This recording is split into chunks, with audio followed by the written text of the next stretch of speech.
Hello বন্ধুরা, আবার চলে এসেছি তোমাদের সামনে আমার আগন্তুক ইউটিউব চ্যানেলটি নিয়ে। তবে যারা এখনও পর্যন্ত আমার আগন্তুক ইউটিউব চ্যানেলটি সাবস্ক্রাইব করোনি, তারা নতুন নতুন ভিডিও পেতে, প্রশ্ন উত্তর পেতে সাবস্ক্রাইব করে ফেলো আগন্তুক ইউটিউব চ্যানেল এবং পাশে থাকা বেল আইকনটি বাজিয়ে দিও, তাহলে নতুন প্রশ্ন উত্তর দেওয়ার সাথে সাথে তোমাদের কাছে নোটিফিকেশান চলে যাবে। এবার চলে আসি আজকের প্রশ্ন উত্তরের আলোচনায়। চীনে ঔপনিবেশিক অগ্রাসনের পরিচয় দাও।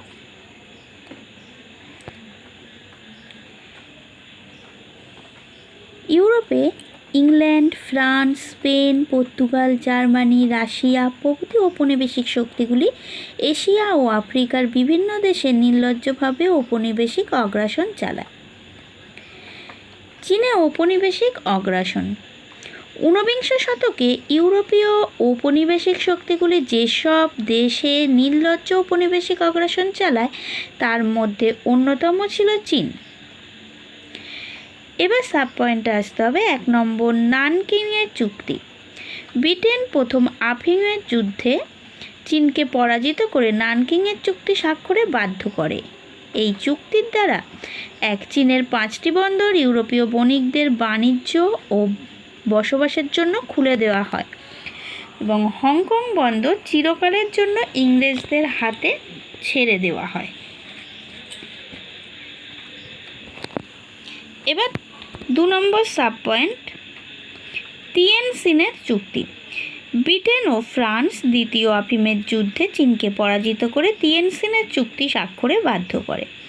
এই চুক্তির দ্বারা বিদেশি বণিকদের জন্য চীনের আরও 11টি বন্দর খুলে দেওয়া হয়, আর 2 বিদেশিরা চীনে অবাধ ভ্রমণ এবং খ্রিস্টান ধর্মপ্রচারকরা ধর্মপ্রচারের অনুমতি পায়।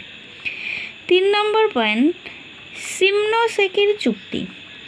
জাপান 1894 খ্রিস্টাব্দে চীনকে পরাজিত করে শিমোনোসেকির চুক্তি স্বাক্ষরে বাধ্য করে। এই সন্ধির দ্বারা জাপান চীনের মাঞ্চুরিয়া প্রদেশের লিয়াওটুং, ফরমোজা ও পেসকোডার দ্বীপপুঞ্জ দখল করে নেয়। এবার চলে আসি 4 নম্বর সাব পয়েন্টে।